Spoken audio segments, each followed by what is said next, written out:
Sa ngalan ng Ama, ng Anak, at ng Espiritu Santo. Amen. Sumainyo ang Panginoon. At sumaiyo rin. Mga kapatid, sa araw na ito ating pinagdiriwang ang dakilang kapistahan ng kalininisang paglilihi sa mahal na Birhen Maria.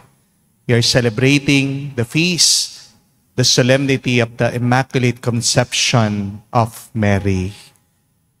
Sa pagmamahal ng Diyos sa atin, hindi niya hinayaan na manatiling marungis, madumi at magulo ang ating buhay. Gusto niyang maging maayos ang buhay natin.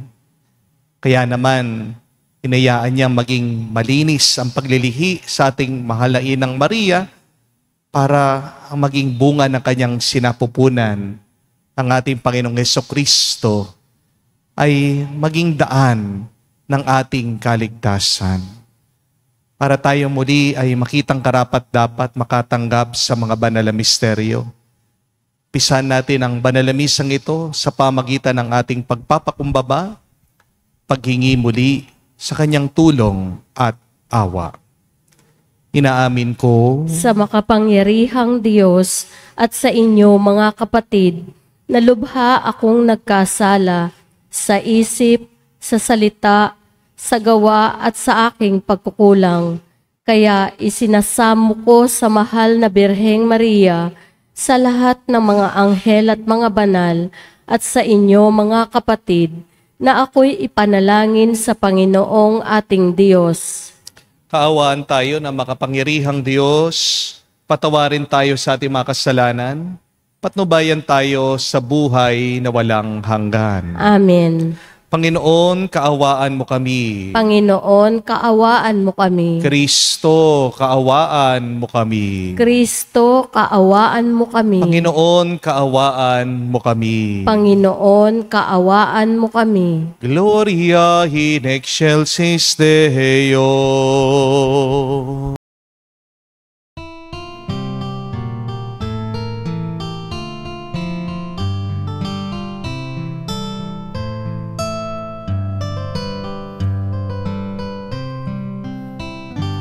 Luwalhati sa Diyos sa kaitaasan,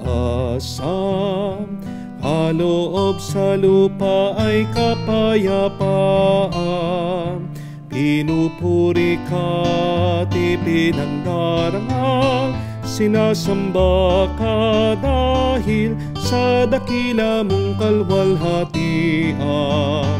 Panginoon naming Diyos, Hari ng langit, Amang makapangyarihan, Panginoong Jesucristo, bugtong na anak ng Diyos, Kordero ng Ama. Ikaw na nag-aalis ng mga kasalanan ng sanlibutan. Tanggapin mo ang aming kahilingan, ikaw na naluluklok sa kanan ng Ama. Maawa ka sa amin, ikaw lamang ang banal, Panginoong Jesucristo, kasama ng Espiritu, sa luwalhati ng Ama. Amen, amen, amen.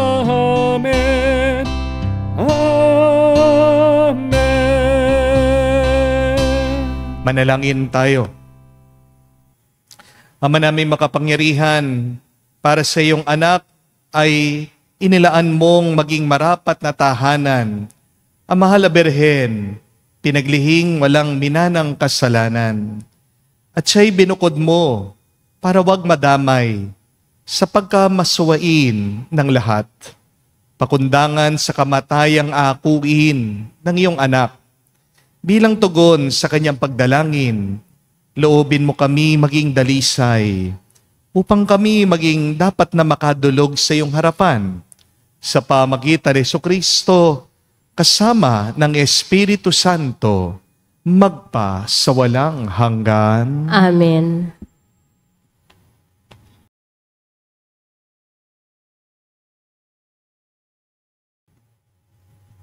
Pagbasa mula sa aklat ng Henesis.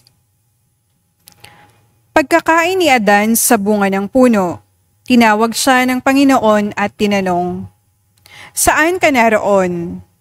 "Natakot po ako nang marinig ko kayong nasa hardin. Nagtago po ako sapagkat ako'y hubad," tugon ng lalaki.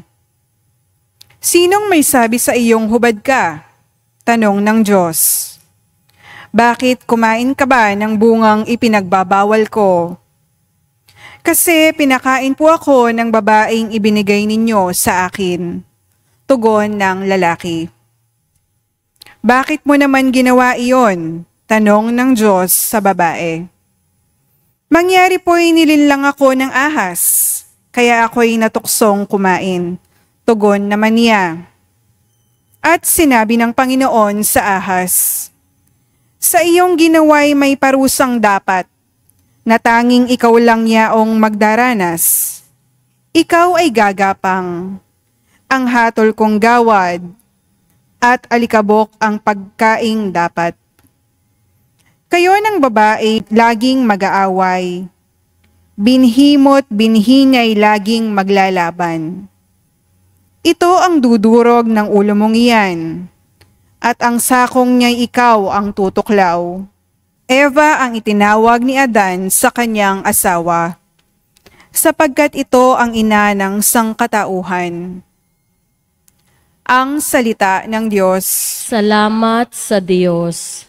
Umawit sa Diyos ng awa, ang gawain niya'y dakila. Umawit sa Diyos ng awa, ang gawain niya'y dakila. Umawit ng bagong awit sa poon ay ialay, pagkat yaong ginawa niya ay kahangahangang tunay. Sa sariling lakas niya at taglay na kabanalan, walang hirap na natamo yaong hangad na tagumpay. Umawit sa Diyos ng awa, ang gawain niya'y dakila. Ang tagumpay niyang ito'y siya na rin ang naghayag. Sa harap ng mga bansay na hayag ang pagliligtas. Ang pangako sa Israel lubos niyang tinupad. Umawit sa Diyos ng awa, ang gawain niya'y dakila. Tapat siya sa kanila at ang pag-ibig ay wagas. Ang tagumpay ng ating Diyos kahit saan ay namalas. Magkaingay na may galak, yaong lahat sa daigdig. Ang poon ay buong galak na purihin sa pag-awit. Umawit sa Diyos ng awa, ang gawain niya'y dakila.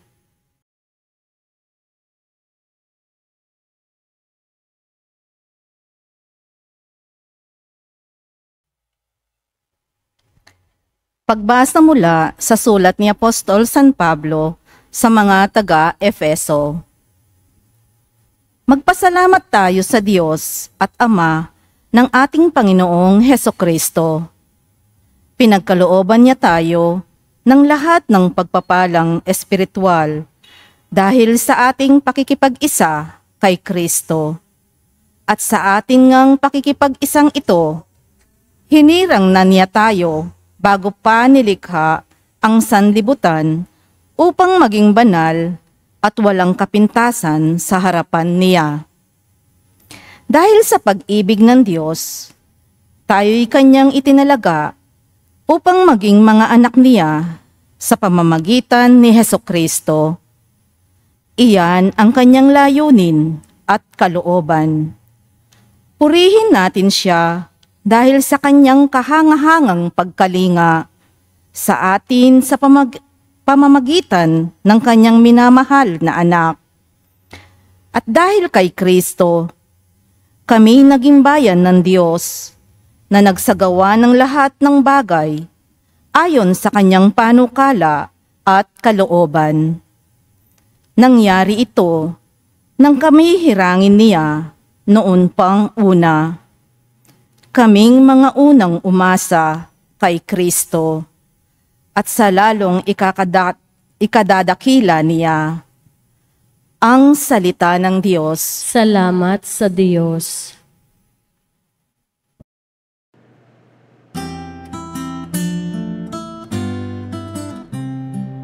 Alleluia, alleluia.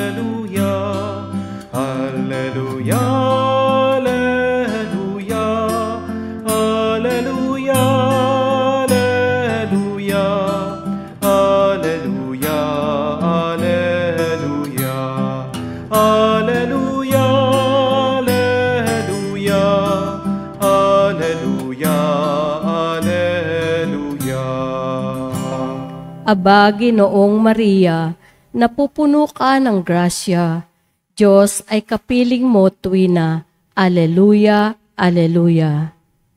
Sumainyo ang Panginoon. At sumaiyo rin. Ang mabuting balita ng Panginoon ayon kay San Lucas. Papuri sa iyo, Panginoon.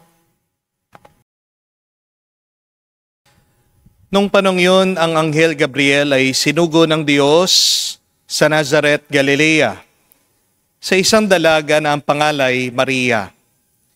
Siya'y nakatakdang ikasal kay Jose, isang lalaking buhat sa lipi ni Haring David. Paglapit ng anghel sa kinaroroonan ng dalaga, binati niya ito, "Matuwa ka, ikaw ay kalugod-lugod sa Diyos," wika niya. Sumaiyo ang Panginoon. Nagulumihanan si Maria sa gayong pangungusap at inisip niyang mabuti kung ano ang kahulugan yon. Kaya't sinabi sa kanya ng anghel, "Huwag ka matatakot, Maria, sapagkat kinalulugdan ka ng Diyos. Makinig ka, ikaw ay maglilihi at manganganak ng isang lalaki at siya'y tatawagin mong Jesus. Magiging dakila siya at tatawaging anak ng kataas-taasang Diyos. Ibibigay sa kanya ng Panginoong Diyos ang trono ng kanyang amang si David. Maghahari siya sa angkan ni Jacob magpakailanman. Ang kanyang paghahari ay walang hanggan." "Paano mangyayari ito? Gayon ako'y dalaga," tanong ni Maria. Sumagot ang anghel, "Bababa sa iyo ang Espiritu Santo at dililiman ka ng kapangyarihan ng kataas-taasan. Kaya't banal ang ipapanganak mo at tatawaging anak ng Diyos. Natatandaan mo ang iyong kamag-anak na si Elizabeth. Alam ng lahat na siya'y baog. Ngunit naglihi siya sa kabila ng kanyang katandaan. At ngayon, 6 na buwan ng kanyang pagdadalang tao, sapagkat walang hindi mapangyayari ang Diyos."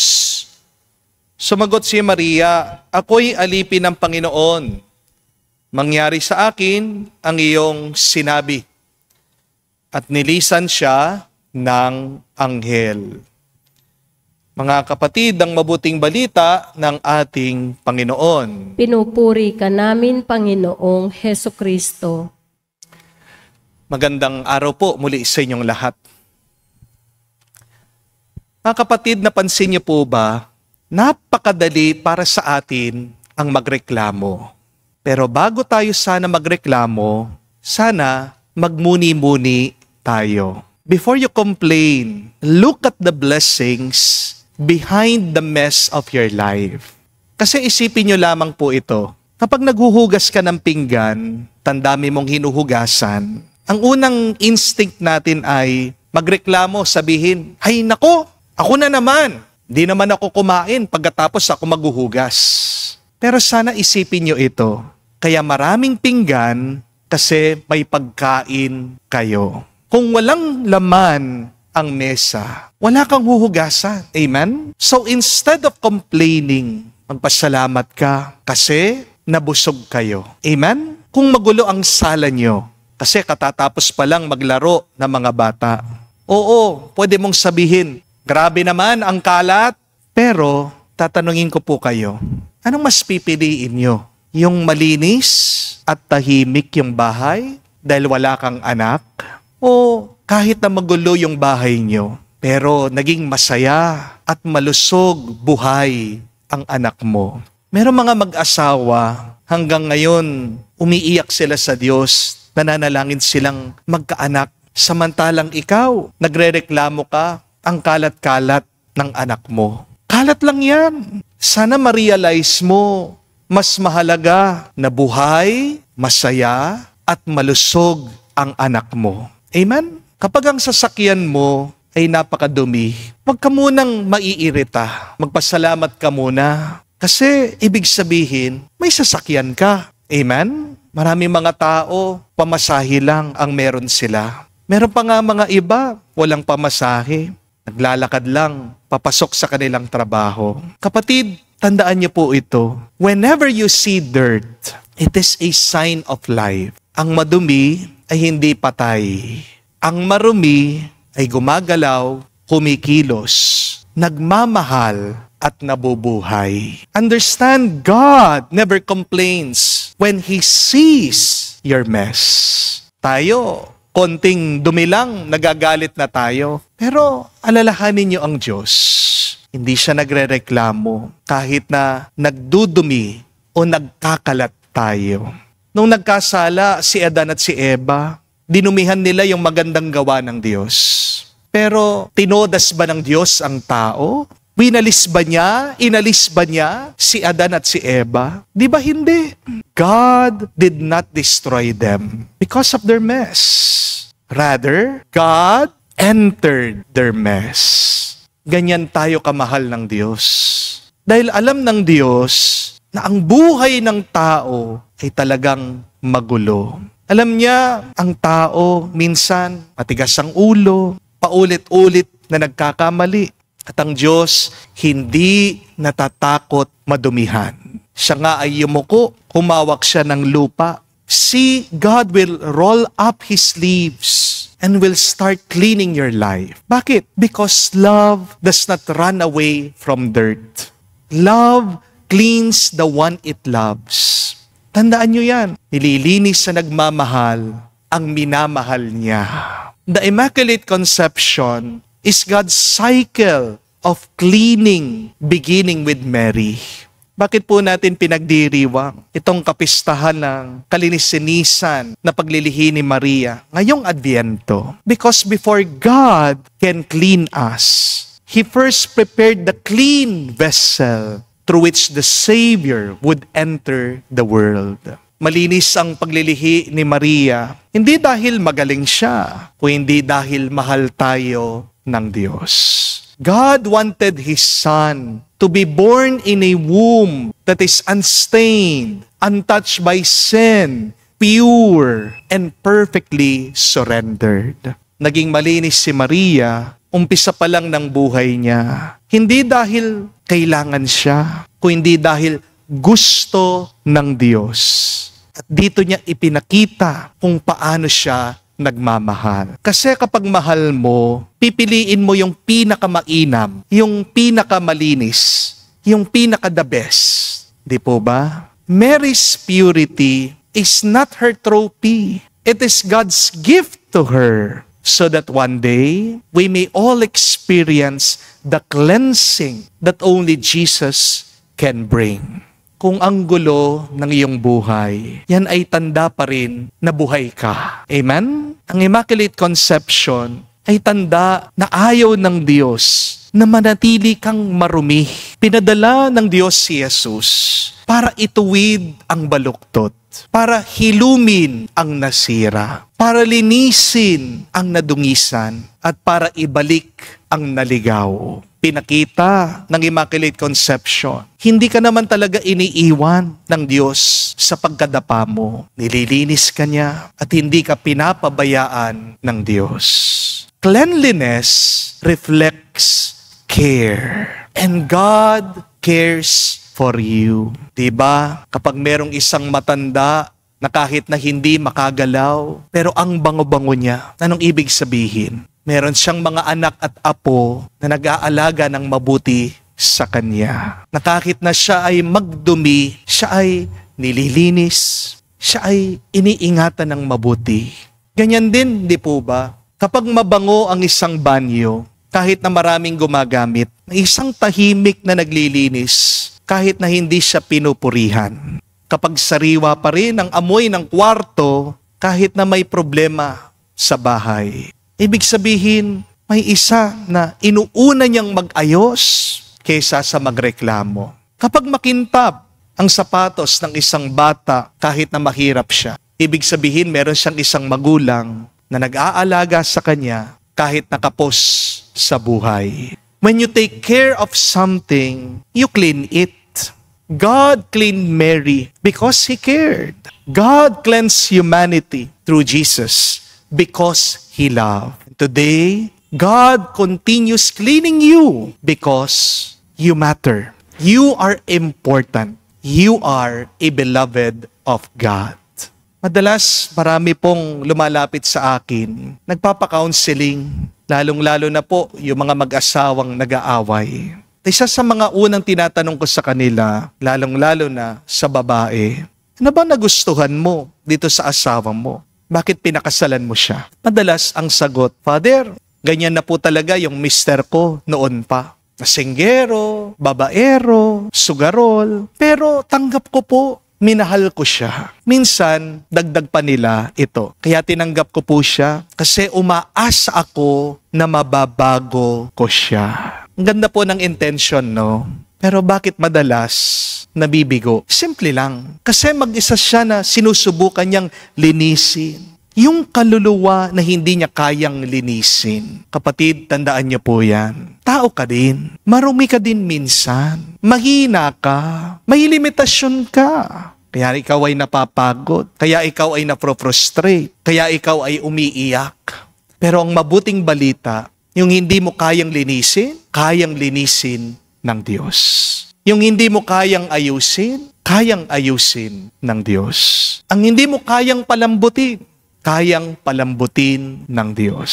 Mary teaches us the path to peace. Mary is asking us, let God clean you. The Immaculate Conception is not only about purity, it is really about openness. Malilinis ka lang, maayos lang ang buhay mo kung bukas ka palagi sa Diyos. Amen? Mary teaches us, let God work. Let God lead. Let God clean. Ito po ang daan ng kapayapaan.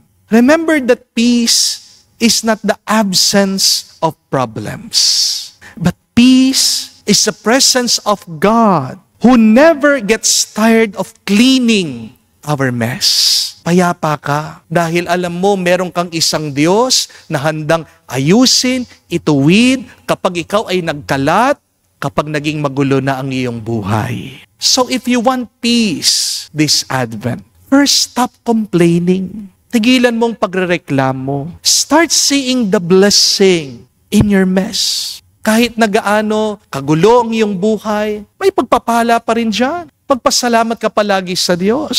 Start letting God clean your heart. Kaya gulong-gulo ka kasi sarado ka sa Diyos.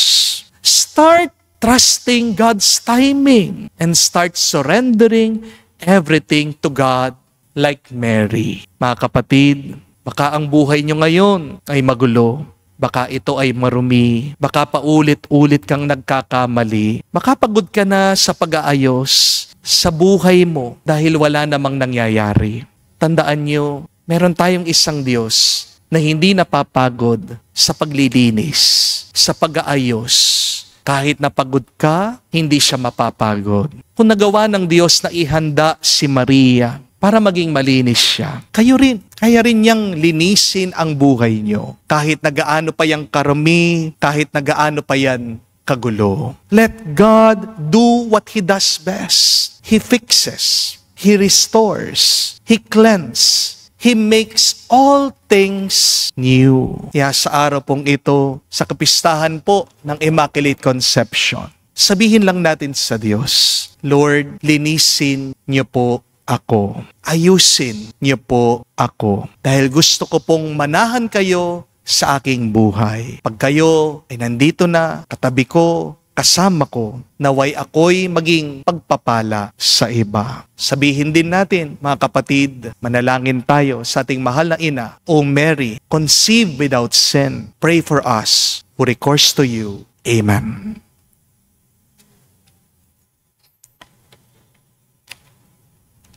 Tumayo po tayo. Ipahayag po natin ang ating pananampalataya. Sumasampalataya ako sa Diyos amang makapangyarihan sa lahat na may gawa ng langit at lupa. Sumasampalataya naman ako kay Hesukristo, iisang anak ng Diyos, Panginoon nating lahat, nagkatawang tao siya, lalang ng Espiritu Santo. ipinanganak ni Santa Mariang Birhen, pinagpakasakit ni Poncio Pilato, ipinako sa krus, namatay, inilibing, nanaog sa kinaroroonan ng mga yumao, nang may ikatlong araw, nabuhay na mag-uli, umakyat sa langit, naluluklok sa kanan ng Diyos amang makapangyarihan sa lahat. Doon magmumulang paririto't maghuhukom sa mga nabubuhay at nangamatay na tao. Sumasampalataya naman ako sa Diyos Espiritu Santo, sa banal na simbahang katolika, sa kasamahan ng mga banal, sa kapatawaran ng mga kasalanan, sa pagkabuhay na muli ng mga nangamatay na tao, at sa buhay na walang hanggan. Amen. Puspos tayo ngayon ng kagalakan dahil sa kabatirang mahal na mahal tayo ng ating kalinisanisang inang handang tumulong sa atin. Idulog natin sa Panginoon ang ating mga kahilingan ng buong pananalig sa pamagitan ni Mariang Kabanal-Banalan. Ating sabihin, Panginoon, dinggin mo kami. Panginoon, dinggin mo kami. Para sa simbahang katolika, naway tuwinang masalamin sa Kanya ang kabanalan ni Mariang kalinis-linisan sa mundong nababalot pa ng pagkakasala. Manalangin tayo. Panginoon, dinggin mo kami. Para sa lahat ng nagmamahal kay Mariang kabanal-banalan, naway ang pagpaparangal nila sa Kanya ay lakipan nila ng pagsasabuhay sa Kanyang mga halimbawa. Manalangin tayo. Panginoon, dinggin mo kami. Para sa mga Kristiyanong di tumatanggap sa dogma ng kalinis-linisang paglilihi kay Maria, naway maunawaan din nila balang araw na ang turo ng simbahan tungkol kay Maria ay pagpapahayag ng pananampalataya sa lubusang pagmamahal ng Diyos. Manalangin tayo. Panginoon, dinggin mo kami. Sa katahimikan po ng ating puso, banggitin natin sa Diyos, sabihin natin ang ating mga personal na pangangailangan. Panginoong Diyos, silumin mo kami ng iyong pagmamahal, palakasin mo kami sa iyong biyaya, at akayin mo kami sa tulong ni Maria. Ikaw na nabubuhay, magpa kailanman. Amen.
Manalangin kayo mga kapatid para ng ating mga paghahain ay kalugdan ng Diyos amang makapangyarihan. Tanggapin nawa ng Panginoon itong paghahain sa iyong mga kamay sa kapurihan niya at karangalan sa ating kapakinabangan at sa buong sambayanan niyang banal.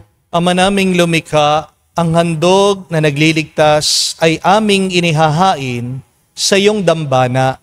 Ngayon dakilang kapistahan ng kalinissinisang paglilihi ng mahal na Birhen.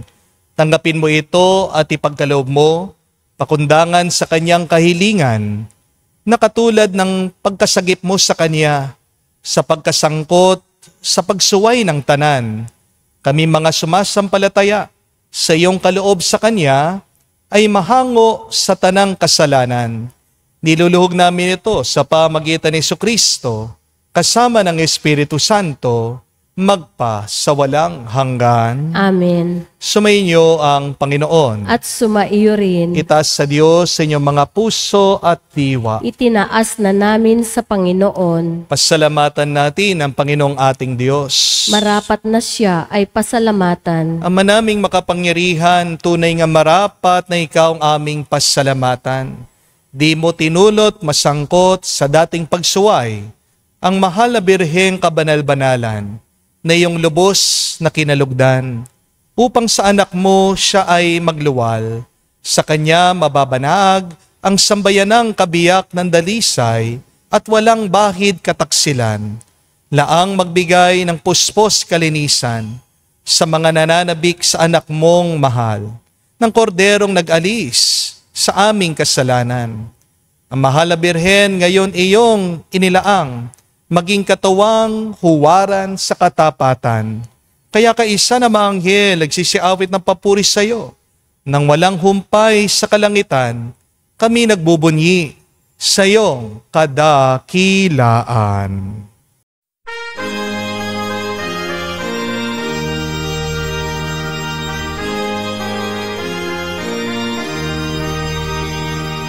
Santo, Santo, Santo, Panginoong Diyos ng mga hukbo.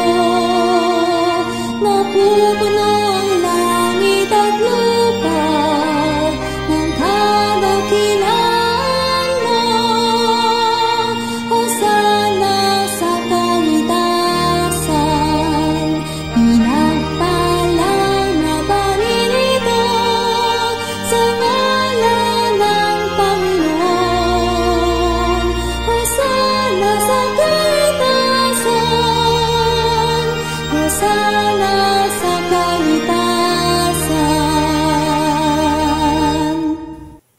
Ama naming banal, ikaw ang bukal ng tanang kabanalan, kaya't sa pamagitan ng iyong Espiritu, gawin mong banal ang mga kaloob na ito, upang para sa amin, maging katawan at dugo ng aming Panginoong Hesu Kristo. Bago niya pinagtiis ang kusang loob na maging handog, hinawakan niyang tinapay, pinasalamatan kanya. Pinaghati-hati niya iyon, inabot sa kanya malagad at sinabi, "Tanggapin ninyong lahat ito at kanin. Ito ang aking katawan, nihahandog para sa inyo."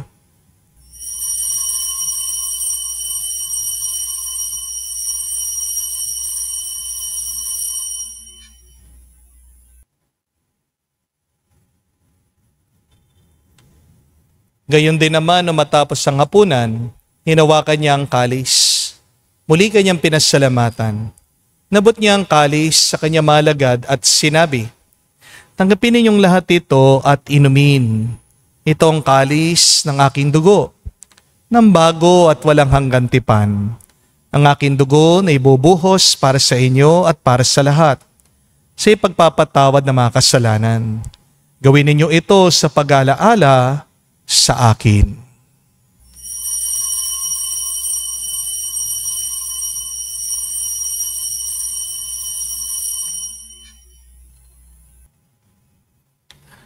Ang misteryo ng pananampalataya. Aming ipinahayag na namatay ang iyong anak, nabuhay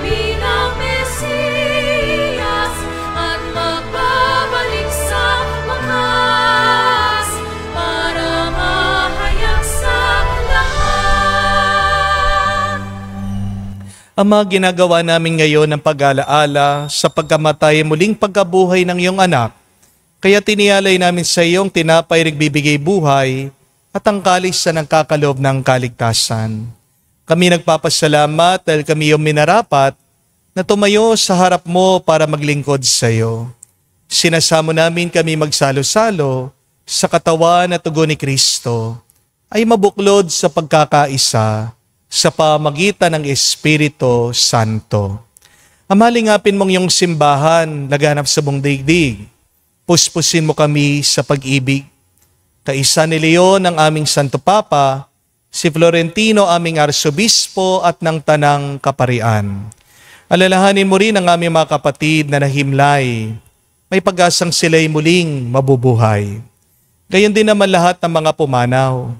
Kawan mo't sila't patuloyin sa iyong kaliwanagan. Kawan mo't pagindapatin kaming lahat na makasalo sa iyong buhay na walang wakas. Kaisa na mahal na Birhen Maria, Ina ng Diyos. Kaisa ni San Jose, ang kanyang malwalhating esposo. Kaisa ng mga apostol, lahat ng mga banal na namuhay dito sa daigdig na kalugod-lugod sa iyo. May pagdiwang nawa namin ang pagpupuri sa ikararangal mo sa pamagitan ng iyong anak aming Panginoong Hesukristo. Sa pamamagitan ni Kristo, kasama niya at sa Kanya, ang lahat ng parangal at papuri ay sa iyo, Diyos Ama, makapangyarihan, kasama ng Espiritu Santo, magpasawalang hanggan. Amen, amen, amen. Sa nakagaling na utos sa turo ni Jesus sa Panginoon natin at Diyos, ipahayag natin ng lakas loob.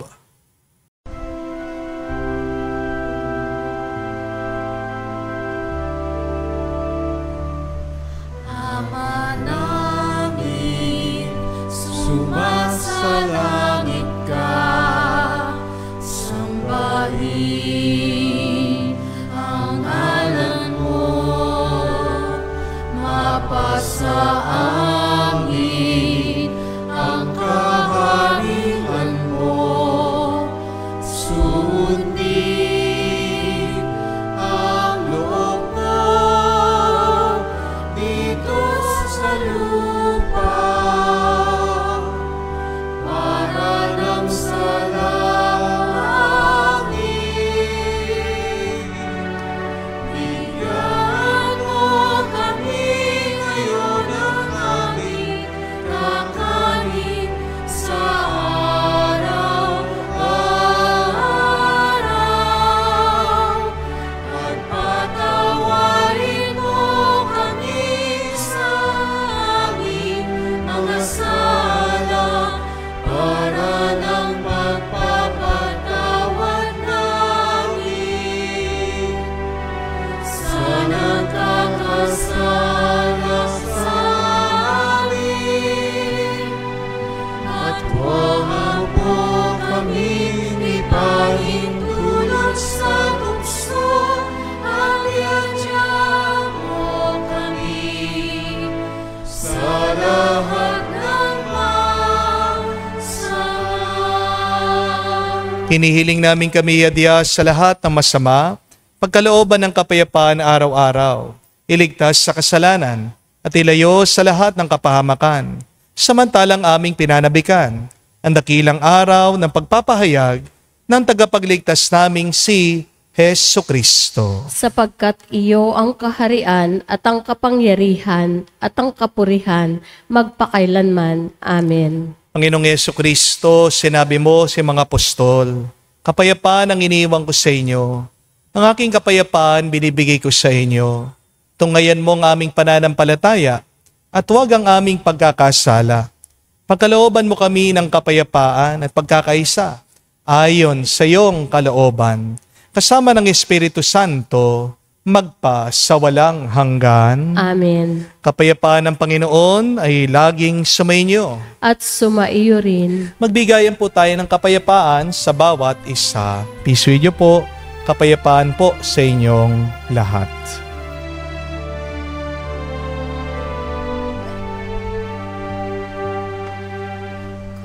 Cordero ng Diyos na nag-aalis ng mga kasalanan ng sanlibutan, maawa ka sa amin. Maawa ka sa amin. Cordero ng Diyos na nag-aalis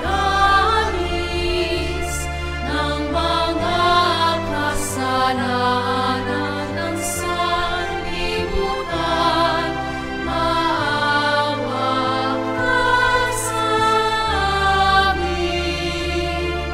Maawa ka sa amin.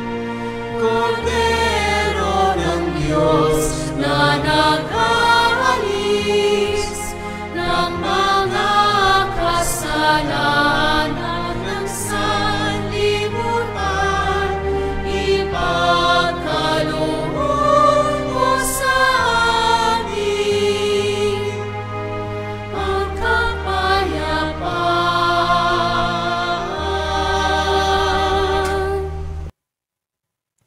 Mga kapatid, naririto ang ating Panginoong Jesucristo, ang Kordero ng Diyos. Siya nag-aalis sa mga kasalanan ng sanlibutan. Mapalad tayong lumalapit sa piging ng Kordero. Panginoon, hindi ako karapat-dapat na magpatuloy sa iyo, ngunit sa isang salita mo lamang ay gagaling na ako.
Manalangin tayo. Ama namin mapagmahal, ang tinanggap namin ngayong banal na pakikinabang ay lumunas nawa sa mga sugat na nilikha ng kasalanan, na di mo tinulot manahin ni Mariang Birheng Mahal at pinaglihing may tanging kadalisayan sa pamagitan ni Jesucristo kasama ng Espiritu Santo magpa sa walang hanggan. Amen. Mga kapatid, tandaan niyo po na bago kayo magreklamo, magpasalamat muna kayo. Hanapin niyo ang pagpapala at grasya ng Diyos sa gitna ng gulo o dumi ng inyong buhay ngayon. Dahil ang Diyos hindi na inis nung nagulo o dumihan ang kanyang mabuti at magandang plano. Pero pinasok niya ang ating maduming buhay. Ganyan tayo kamahal ng Diyos. Pero tandaan nyo din po, ang tunay na nagmamahal ay nag-aayos at naglilinis. The one who loves cares, and the one who cares cleans. Ang ating mahal na ina, mahal na mahal tayo. Kaya naman, siya ay nagpakita doon sa Miraculous Medal sa France. At nagpakilala siya na siyang Immaculada Conception. At dahil po sa ating mahal na ina, sa kanyang panalangin, napakaraming mga tao ang natulungan, mga may sakit na gumaling, ang mga nawawala ay nagbalik loob sa Diyos. Kaya kapatid, magpatuloy ka din. Kahit na gaano kahirap ang buhay, kagulong yung buhay, hindi mo man maunawaan, patuloy ka na umaasa na nandyan ang Diyos sa iyong tabi at pinagdarasal ka ng ating mahal na ina. Yan naman po para sa ating assignment ngayon. Mag-ayos po kayo, maglinis kayo sa inyong bahay, dyan sa inyong table, sa inyong pwesto, sa inyong lugar, na may ngiti. Huwag kayong maglilinis sa nagbuybuisit. Maglinis kayo na may pagmamahal. At ano ang tanda na ikaw ay nagmamahal habang naglilinis ka? May tuwa sa iyong loob. Holiness is not only praying, praising God, but holiness is doing what you can, full of love and joy in your heart. Ikaw ay nahihirapan ng umiti, magdasal ka, patulong ka sa ating mahal na ina. Sabihin mo, O Immaculate Conception, pray for me who recourse to you. Sumainyo ang Panginoon. At sumaiyo rin. At kayo basbasan ng Diyos, makapangyarihan sa lahat, sa ngalan ng Ama, ng Anak, ng Espiritu Santo. Amen. Ang ating misa ay natapos na. Humayo kayo sa kapayapaan ni Kristo. Salamat sa Diyos.